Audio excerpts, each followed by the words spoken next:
Monsieur le Préfet, Madame la déléguée générale et fondatrice de Ville Internet, chère Florence Durand-Tornade, je profite de cet instant pour excuser des parlementaires qui n'ont pas pu nous rejoindre et Philippe Duron qui était des nôtres tout à l'heure. Je salue les directeurs et responsables régionaux, départementaux, les élus, outre, comment dirais-je, Normandie, les élus normands, les élus départementaux, les élus de l'agglomération, les élus des communes, les responsables, eux aussi, régionaux, départementaux, plus locaux. Je salue les responsables d'entreprises et singulièrement le pôle TES qui nous a été présenté tout à l'heure. Je salue les responsables associatifs, les représentants des usagers. Mesdames, Messieurs, je voudrais dire combien je suis très heureux d'accueillir Jean-Vincent Placé à Fleury-sur-Orne.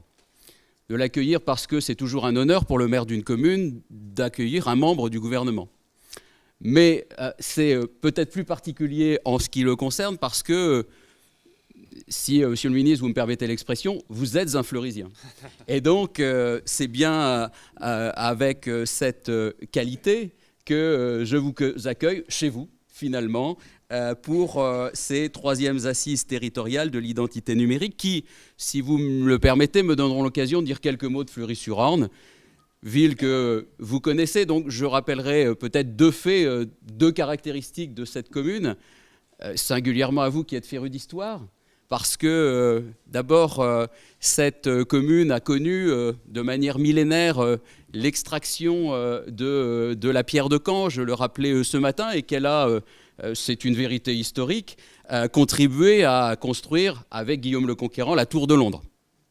Et puis, d'autre part, parce que cette commune était habitée, voici un peu plus de 6000 ans, par une peuplade d'Alémans, et que, chemin faisant, elle a acquis le nom d'Allemagne et que ses habitants étaient des Allemands.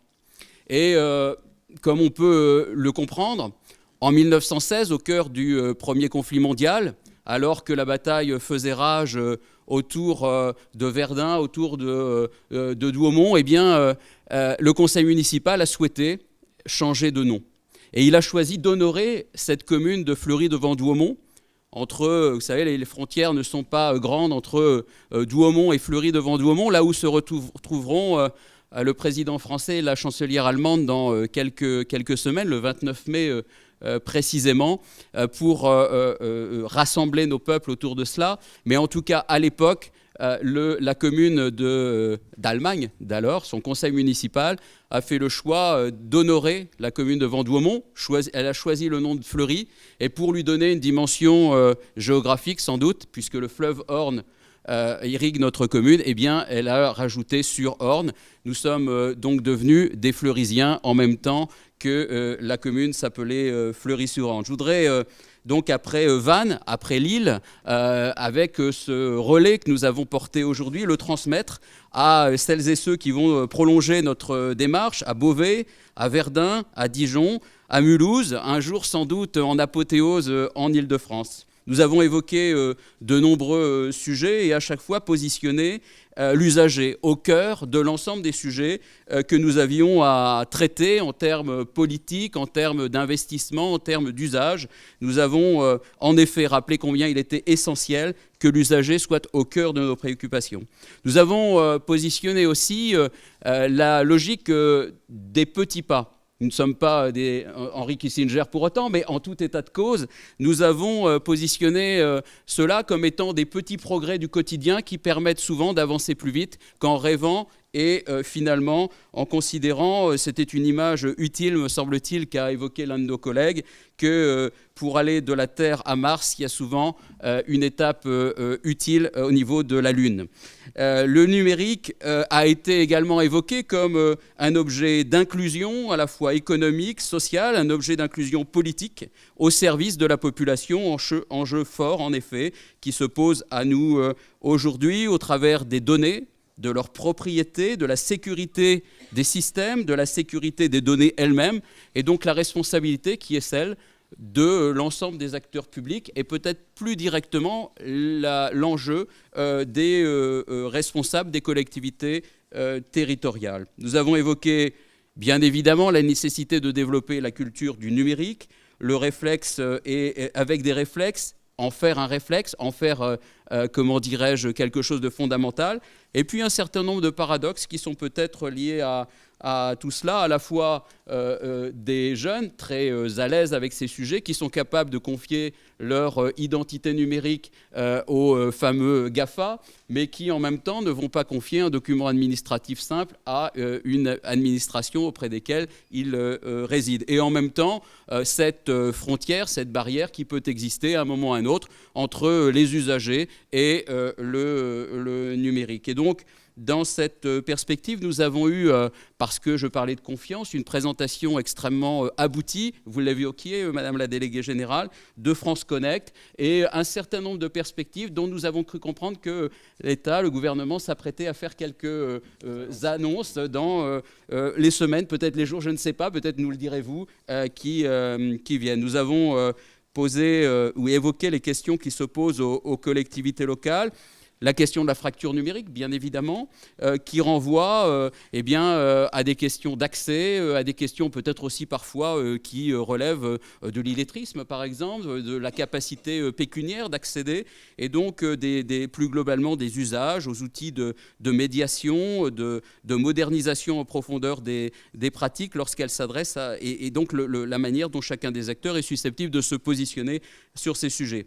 Nous avons évoqué l'opportunité qu'offre la dématérialisation avec la notion de faire plus pour ceux qui en ont le plus besoin, avec un questionnement sur cette dimension de service public, et peut-être pourrez-vous nous éclairer sur l'accompagnement que l'État est en capacité d'apporter aux collectivités locales et à l'ensemble des acteurs qui sont positionnés sur ces sujets en matière de simplification, en matière de multi-services, en matière d'accessibilité, en matière de cohésion sociale, de services publics, et peut-être à un moment ou à un autre sur le champ des budgets, sur le champ budgétaire. Nous avons évoqué cet élément de confiance qui était transversal dans l'ensemble de nos travaux pour recréer sans doute, ou en tout cas renforcer la confiance au travers de nouveaux usages, et toujours pour et autour des usagers. L'un d'entre nous évoquait ce matin, je crois que c'était Franck Guéguignat, que nous connaissons l'un et l'autre, qui citait Rabelais en disant science sans conscience n'est qu'une ruine de l'âme. Sans doute pourrons-nous méditer longtemps autour de cette citation de Rabelais. Voilà, nous avons ouvert quelques perspectives, positionné les tiers-lieux comme étant sans doute des éléments à la fois d'innovation et d'expérimentation, porteurs de capacité à progresser collectivement, à installer de nouveaux systèmes et des cadres de référence. Peut-être pourra-t-on un jour positionner le numérique comme une grande cause nationale, avec des éléments qui peuvent porter sur la traçabilité des données, sur les nouvelles responsabilités que j'évoquais, sur la transversalité, sur la globalité, sur le changement de paradigme, les nouveaux usages, les nouveaux droits, un nouveau modèle ou deux nouveaux modèles, la transformation numérique de la société, bref, des choses qui pourraient peut-être faire parallèle avec le développement durable dont je sais qu'il vous est cher. Et puis, en conclusion, je dirais que le sujet du numérique, c'est aussi le sujet de la manière dont on fait aujourd'hui société. Et puis, je voudrais, Monsieur le Ministre, vous souhaiter bienvenue à Fleury-sur-Orne et vous remercier d'avoir répondu à l'invitation à la fois de Ville Internet, de l'agglomération de Caen et de Fleury-sur-Orne. Merci beaucoup.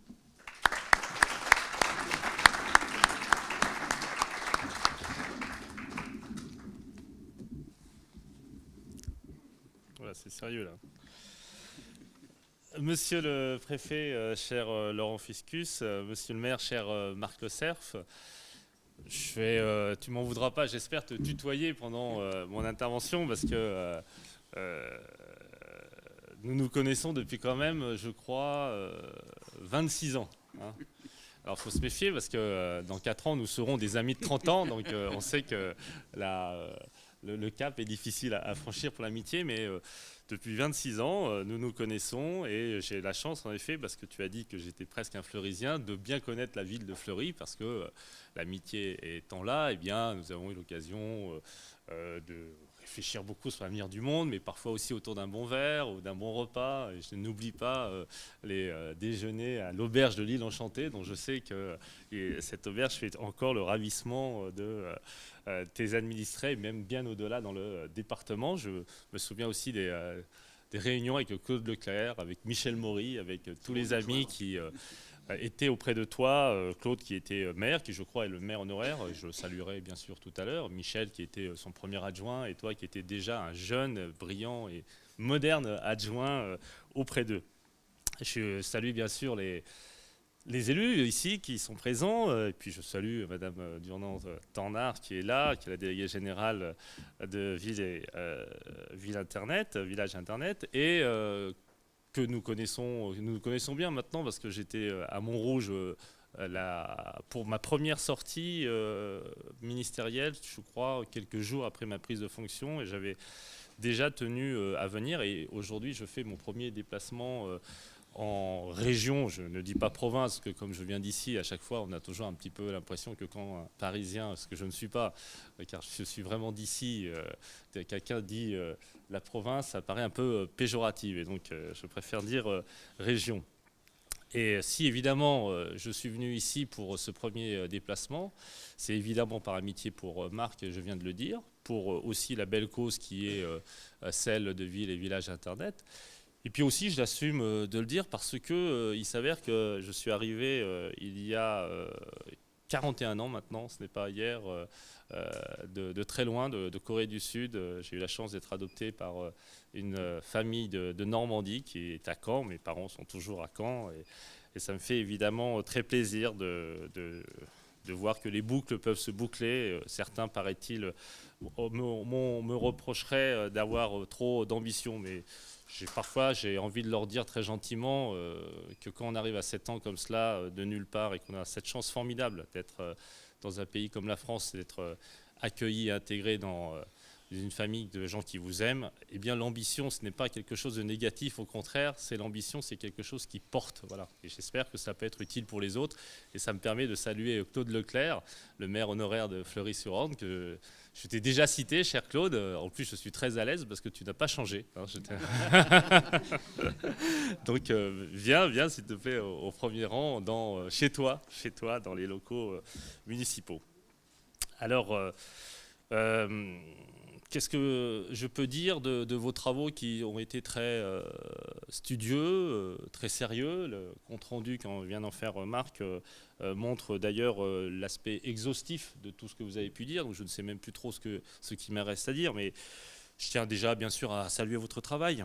Il est extrêmement important qu'aujourd'hui, que les projets de transformation numérique et de simplification des démarches des citoyens fassent l'objet d'un suivi régulier. On le voit, nous venons avec le préfet de faire une réunion de travail à la Chambre de commerce et d'industrie auprès d'entreprises qui, le moins qu'on puisse dire, étaient quand même avec tout à la fois des propositions, mais aussi des critiques par rapport à leur relation avec l'administration, par rapport aussi aux opérateurs publics de façon générale, y compris à l'URSSAF par exemple. Je ne veux pas ici jeter l'opprobre sur ces structures, mais on voit que malgré le dévouement des agents du service public, on voit que quelque part, il y a une dégradation de confiance, qui d'ailleurs, je le dis très aisément, en le regrettant et en essayant de lutter contre, qui est un peu similaire à celle que nous subissons, nous, les responsables politiques, même s'il y a une fonction qui échappe globalement à l'opprobre général, c'est celle de maire. Et je pense qu'il y a une raison particulière à ça. C'est que les élus, les parlementaires, parfois les élus régionaux, cela paraît très distant. Et on subit tout à la fois la distance et la question de la complexité et du manque de proximité. Ce qui fait que les usagers aujourd'hui, que ce soit des entrepreneurs, que ce soit des citoyens, ont une relation qui est un peu similaire avec l'administration. Et donc il nous faut absolument trouver des solutions pour arriver à restaurer la confiance vis-à-vis de l'administration, vis-à-vis du service public.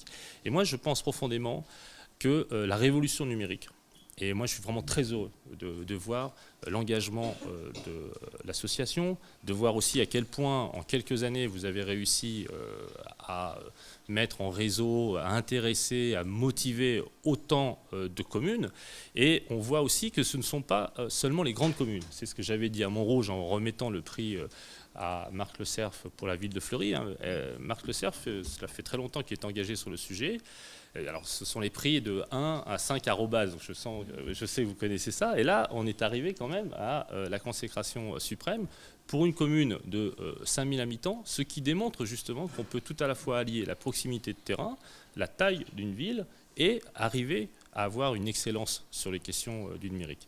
Et cette nécessité-là, en associant tout le monde, et c'est là-dessus je veux vraiment vous féliciter, Madame la déléguée générale, parce que vous avez pris votre bâton de pèlerin, comme on dit, vous êtes allé voir tout le monde, de l'Europe, au gouvernement, les collectivités locales, les associations, les entreprises. Je crois ici d'ailleurs qu'il y a ou qu'il y avait la responsable d'Orange, ce qui, je me permets de vous saluer parce que je sais l'engagement aussi de votre entreprise sur le développement territorial et justement le développement numérique des collectivités. Et ça me paraît extrêmement intéressant. Et cette vision d'ambition de la révolution numérique, c'est, il me semble, un élément essentiel de ce qu'on peut faire aujourd'hui pour l'avenir de notre pays, pour justement restaurer cette confiance vis-à-vis des usagers. Vous avez cité France Connect. C'est un vrai enjeu. Hier, j'étais avec le président de la République au sommet franco-italien. Et il y a, ce sont des réunions bilatérales, donc les sujets qui sont évidemment très importants, la défense, les affaires étrangères, la culture, l'éducation, l'économie. Et aussi, il y a eu une réunion sur la simplification administrative et l'administration publique et sa modernisation. Parce qu'il s'avère aujourd'hui que ça devient aussi une priorité des citoyens. Et cela est perçu comme ça. Il y a cette fonction, la réforme de l'État, la simplification, une fonction similaire dans à peu près tous les pays de l'Union européenne, cela se développe. Et en même temps, il y a cette révolution numérique qui s'opère et qui permet justement d'avoir ce bras armé. Vous avez parlé de France Connect. France Connect, ça va être une révolution. Parce qu'aujourd'hui, on se retrouve confronté face à l'identité Internet, face encore à cette complexité. Et cette complexité, elle est difficile à appréhender pour de nombreux publics d'ailleurs. Parfois les publics les plus défavorisés, les plus éloignés de l'Internet, parfois les seniors. Et donc on a un double enjeu, on a à améliorer, accélérer, on a à simplifier, on a même à libérer pour les entreprises en particulier, et tout à la fois à conforter, c'est-à-dire que cette amélioration du service, notamment par le numérique, doit nous permettre de conforter les liens sociaux dans notre pays qui aujourd'hui en termes territoriaux sont bien distendus. Je pense aux territoires ruraux, je pense aux quartiers populaires, je pense aussi à des publics qui malheureusement, d'une part déjà ne voient plus grand monde parce qu'il y a, qu'on le veuille, qu'on ne le veuille pas, les distances, les dislocations dans les familles, les isolements, et qui ne voient même plus le service public physiquement. Donc on doit arriver à faire les deux, et c'est cet enjeu-là, la révolution numérique, c'est-à-dire tout à la fois faire en sorte que celles et ceux qui sont en situation puissent voir tout cela s'accélérer, et puis celles et ceux qui sont un peu sur le côté, eh bien, ne soient pas justement au bord de la route laissés de côté. Donc, je pense que votre engagement à saisir localement ces opportunités offertes par le numérique est la réponse pour les Françaises et les Français qui sont confrontés tous les jours aux incertitudes et aux doutes et qui peuvent compter sur notre engagement et notre enseignement commun. L'État change parce qu'il doit changer.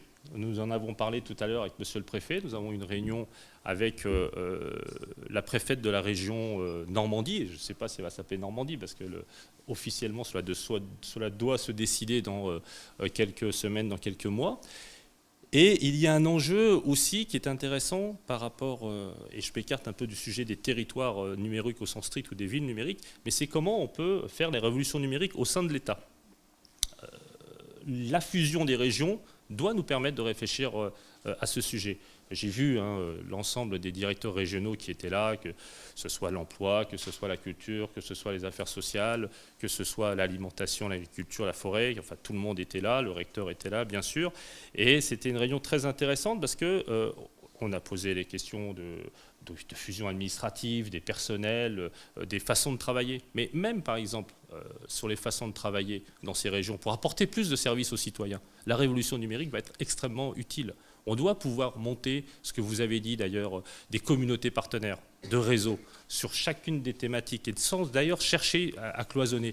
Et cette ouverture de la révolution numérique va nous permettre, je l'espère, d'ouvrir cette administration, d'ouvrir les services déconcentrés, de faire en sorte qu'il y ait des synergies avec les collectivités locales. Parce que, par exemple, comment vont travailler les services de l'État avec les services des conseils régionaux? Et parfois même, c'est tout simple, c'est la directe, par exemple, elle va être à Rouen.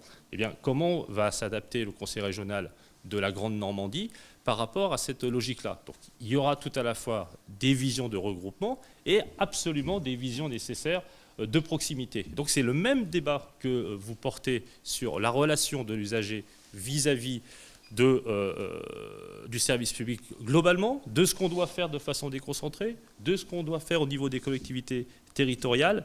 Et cette simplification, cette possibilité d'être directement en phase avec toutes les administrations, qu'elles soient nationales, des collectivités territoriales ou déconcentrées, cela me paraît être un moyen extrêmement utile pour favoriser la cohésion nationale, la cohésion sociale que nous recherchons. Alors, il y a, vous en avez parlé, Madame la déléguée générale, un autre enjeu extrêmement fort pour la France, et pour le monde entier, c'est la question de l'open data.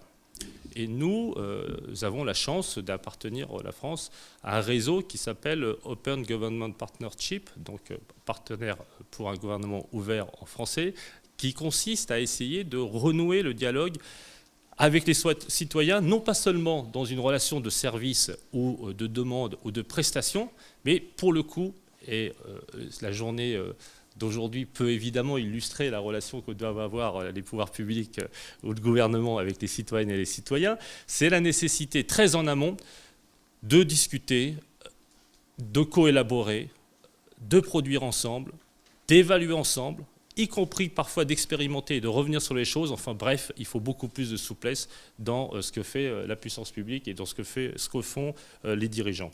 Et ça, c'est la question notamment de l'open data et de voir comment on peut partager l'ensemble des données dans une éthique et une transparence absolue pour faire en sorte que tout ce qui est fait par un gouvernement soit vu en amont dans une discussion. Par exemple, pour la loi sur la République numérique qui a été présentée par Axel Lemaire, ma collègue qui justement est en charge de l'économie numérique. Il y a eu une consultation en amont, une consultation numérique. 25 000 retours, et pas que des critiques aussi, mais des propositions. 5 articles de la loi ont été rédigés suite à cette consultation. 80 amendements ont été pris. Justement, il faut faire attention à ce qu'il n'y ait pas de distorsion démocratique, que ce soit que ceux qui ont accès à cet outil qui puissent peser, parce qu'il faut bien sûr écouter les autres. C'est le sens d'ailleurs de la légitimité populaire que malgré tout on peut avoir dans le régime parlementaire. Mais cette façon de faire est essentielle. Et aussi, il faut essayer d'éviter ce qu'on fait aujourd'hui, c'est-à-dire des lois qui sont systématique et globale. Il faut développer l'expérimentation, il faut développer la diversité des propositions, il faut faire en sorte que ce soit les expériences venues d'en bas, comme on dit, qui remontent, qui puissent même, de façon dérogatoire au départ, s'exprimer, qu'il puisse y avoir des politiques qui se mettent en place avec, bien sûr, un agrément légitime d'une collectivité ou du Parlement, mais vraiment faire en sorte qu'on arrive à cette démocratie sociale, cette démocratie écologique, cette démocratie numérique, qui est l'avenir de demain dans cette relation-là. Et donc ce partenariat pour un gouvernement ouvert regroupe aujourd'hui 69 pays. La France est dedans. Nous allons d'ailleurs présider cette structure à partir de septembre. Et je pense que, je l'ai eu l'occasion de le dire, il y a une compétence essentielle que nous devons saisir, c'est avec les collectivités territoriales.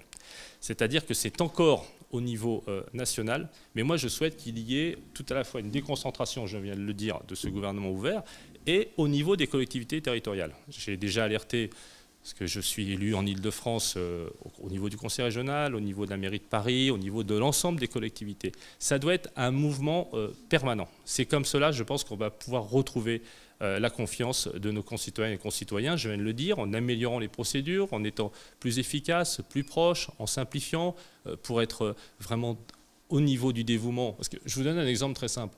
Il y a des prestations les plus sociales possibles, type RSA, qui ne sont pas du tout touchées parce que personne ne sait, dans ce public-là, 35% des gens, qu'ils y ont droit.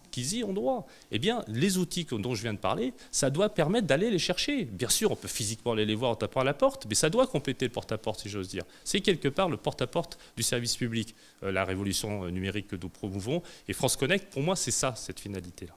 Et le fait de pouvoir élaborer autrement, eh bien forcément, ça permet de faire en sorte qu'on élabore autrement, qu'il y ait un volontarisme, qu'il y ait une participation, qu'il y ait une volonté de faire ensemble, que cela se réalise davantage.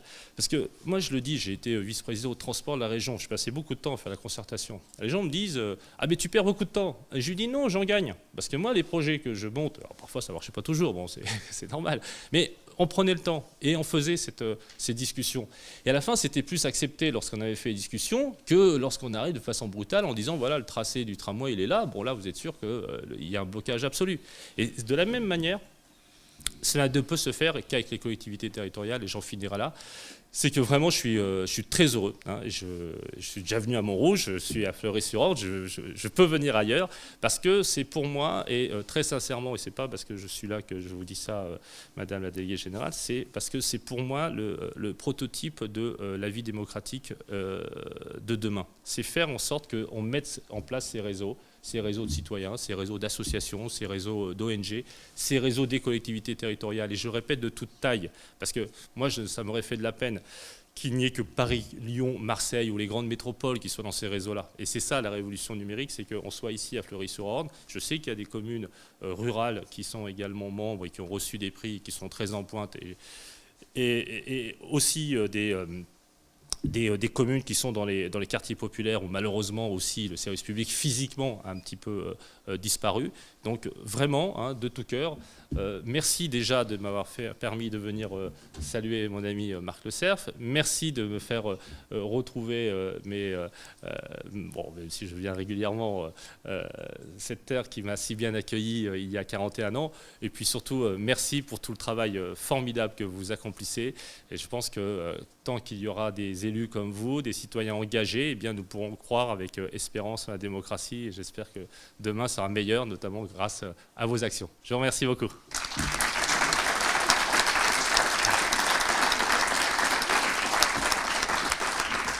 Merci à toi.